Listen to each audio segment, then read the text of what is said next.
All right, this is Deanna Marie, and welcome back here to the Clue Seat. And today we're going to be titling this message, When God Shows Up. Okay, so let's get started. All right, so Bible references today are going to be Mark chapter 1, verse 21 through 28. And then also, I guess you can go to Luke 4, 31 through 37. It's the same story. It's just told by Luke, and then one's told by Mark. The specific verse that is for you, if this is who it's for, is going to be Mark 1, 28. Okay, let's go through it. Okay, so at this point, Jesus is first starting out his ministry, right? And so he shows up. And when he shows up, he is doing things that nobody's seen done before, okay? So he's walking into the synagogue and he's teaching, and everyone's like, I've never heard somebody teach like this before. It was something completely new. It was changing people's lives. And the key words that were highlighted to me were immediately, astonished, and amazed, okay? And so he's teaching with this new authority, right? And that's the first thing. When God shows up in your situation, you're going to know. It's going to be completely different than anything that you've ever experienced. Because when he shows up, he go big or go home. He's not messing around when he shows up into your situation to do what he said he's going to do, okay? So that is the first thing. Everything that you thought about him, or you thought, oh, he forgot about me, everything is getting ready to change in that moment when he shows up.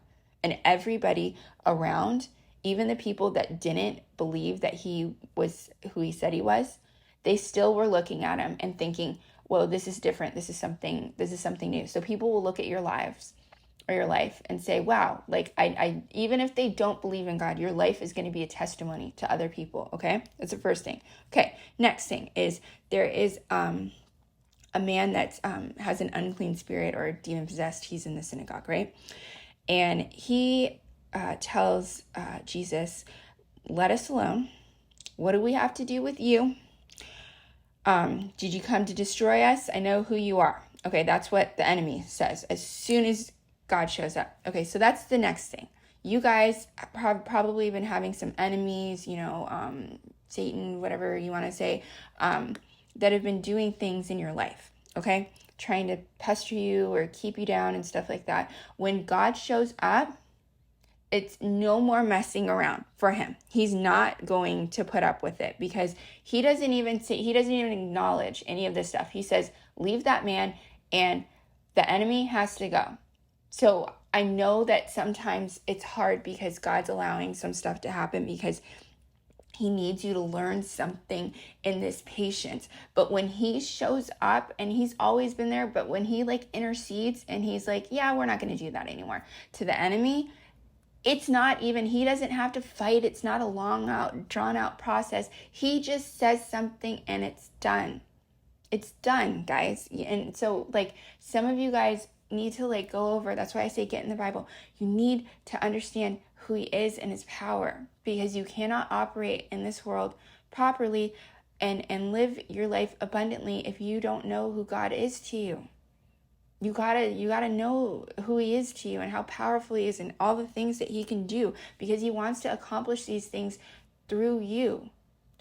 So other people will see and say, I want to do that too. That's what this life's all about, right? Sharing and spreading the word, but it's done through your life, right? He wants to do a miracle. Let God do it, okay?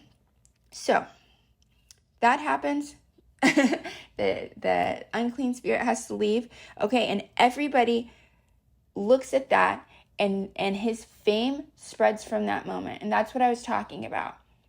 I don't know who you are, or I've never met you before, probably in real life, but God wants to do something so amazing in your life that people look at it and everybody turns to God because of the amazing things that he does in your life. That's what he does it for. It's not just for you. I know sometimes you guys think oh, I want to be a celebrity. I want to be a millionaire. I want to be married. I want to be this and da. Whatever it is, you get what you prayed for. And then God, and then you think that's the end of it. It's just to make you happy. No, it's to make you happy. It's to restore your faith in him. There's a couple different reasons. Restore faith in him. You understand who God is, and you're like, whoa. But it's also to have other people around you that have been watching you walk through this Job moment in your life. Maybe you were down and out a little bit, but they saw your faith and how you remained faithful to God, and they didn't understand why. And now they're going to see when God shows up, there was a point to all of it. They're going to see like the whole story unfold. And that's why he has to do these miracles and these other things, because he's not just going to let the enemy continue to beat you down and not have a point in the end of it. Okay? Especially if you guys have had some really foul things done to you. And you've been thinking, oh man, those people got away. They didn't get away with crap, man. They're getting ready to watch the tables completely turn. It's going to be miserable for them. And, then God's going to serve justice his way to them too. So, anyways, that was just what I have for you today. So, remain in faith.